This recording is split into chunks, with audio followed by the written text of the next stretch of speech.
அனைவருக்கும் வணக்கம். இன்று வடக்கு கிழக்கு ஊவா மாகாணங்களின் சில பகுதிகளிலும் மாத்தளை நுவரெலியா பொலனறுவை மாவட்டத்தின் சில பகுதிகளிலும் அடிக்கடி மழை காணப்படும் என எதிர்பார்க்கப்படுகின்றது. இந்த பிரதேசங்களின் சிலவற்றில் சில இடங்களில் 50 மில்லிமீட்டர் மழைவீழ்ச்சிக்கும் அதிகமான மழைவீழ்ச்சி பதிவு செய்யப்படலாம் எனவும் எதிர்பார்க்கப்படுகின்றது. அத்துடன் கண்டி மற்றும் அனுராதபுரம் மாவட்டத்தின் சில பகுதிகளில் இடையிடையே சிறிதளவான மழை காணப்படும்.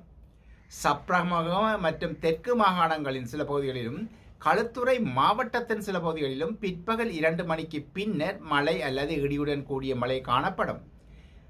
மத்திய மலை பிரதேசத்தின் கிழக்கு சரிவுகளிலும் அம்பாந்தோட்டை மொனராகலை அம்பாறை மாவட்டத்தின் சில பகுதிகளிலும் மணித்தியாலத்துக்கு 40 கிலோமீட்டர் வேகத்தில் சற்று பலமான காற்றும் இடையிடையே வீசக்கூடும்.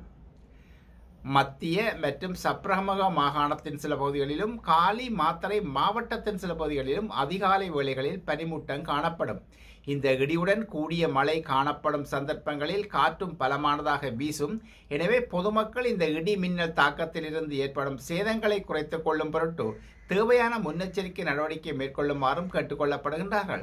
கடல் பிராந்தியங்களை பொறுத்தவரையில் காங்கேசன்துறை முதல் முல்லைத்தீவு, திருகோணமலை, மட்டக்களப்பு ஊடான பொத்துவில் வரையான கடற்பிராந்தியங்களில் மழை காணப்படுவதுடன் இலங்கை தீவு சுற்றுள்ள கடல் பிராந்தியங்களில் காற்றின் வேகமானது மணித்தியாலத்துக்கு 30 கிலோமீட்டர் முதல் 40 கிலோமீட்டர் வரையான வேகத்தில் வடகிழக்கு திசையிலிருந்து காற்று வீசும்.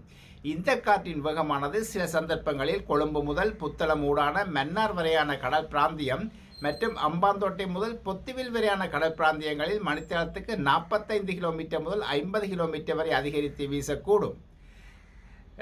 கொழும்பு முதல் புத்தளம் ஊடான மன்னார் வரையான கடல் பிராந்தியம் மற்றும் அம்பாந்தோட்டை முதல் பொத்துவில் வரையான கடல் பிராந்தியங்கள் இடையிடையே சற்று கொந்தளிப்பாகவும் காணப்படும். நன்றி.